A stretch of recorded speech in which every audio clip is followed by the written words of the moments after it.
But Trey, entertainment lawyer, I'm assuming, and you don't have to answer this, that you're going to have clients that may need to reach out to an attorney because police are wanting to speak to them or because they've had some type of incident and they're afraid of criminal charges. But would you advise a client to go ahead, cooperate with police and give a statement, or would you rather handle it differently through you to still cooperate but prevent that statement? Always go through me. You know, almost every lawyer who's representing a client will tell them, you just don't talk. Whether it's police or certainly to the media, as much as they want to, and celebrities and actors, they just thrive and have a desire to get out there and tell their story, and I totally understand that. It's always got to go through the lawyer, because every single thing you say is going to be used against you. And good lawyers, good prosecutors will contort it, they would misinterpret it, and they'll use it even if it's not the way you intended. So you always go through your lawyer, and I always tell clients, never talk. If we have to get a statement out, we'll get a statement out that's proper, that's safe, and can't be used against you. In your opinion, is, all these different statements basically saying, I was compliant, I cooperated, I didn't do anything wrong. Do you think that all of that is part of the reason he's going to be charged in the first place? It could be. I certainly don't think it helped. I mean, why go out and make those statements?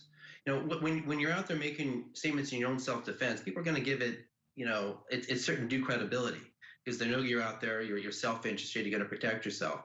You can achieve, getting your position across through a press statement, through other talking heads, that are more confined and know, the right verbiage to use and what to say. So my first thought is, A, why even do that? And second, absolutely. This is just giving fuel to the prosecution to find things that were said that don't match up, that contradict each other. So it's really a lose-lose situation to do something like this, because you're not achieving what you think you're going to achieve by going out in the press and giving the social media statements. Plus, it's going to be turned right around against you, and you're going to find yourself defending these statements under a heavy cross or a heavy direct. All right, Trey, I know you're going to be leaving us. What are your last thoughts about this case?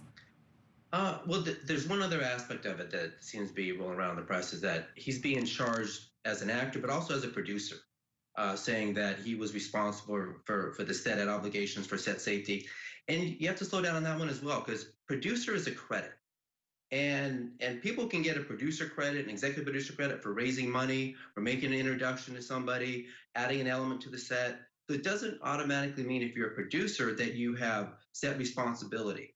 There are certain producers on there that are responsible for the actual physical production, the shooting of the movie, the editing, delivering a final print for commercial broadcast quality. And there are other producers that have no responsibility whatsoever. So the mere fact he's a producer does not mean he's a partner, or he would be responsible, in that capacity. So people need to slow down and understand that the terminology as well, that's getting a little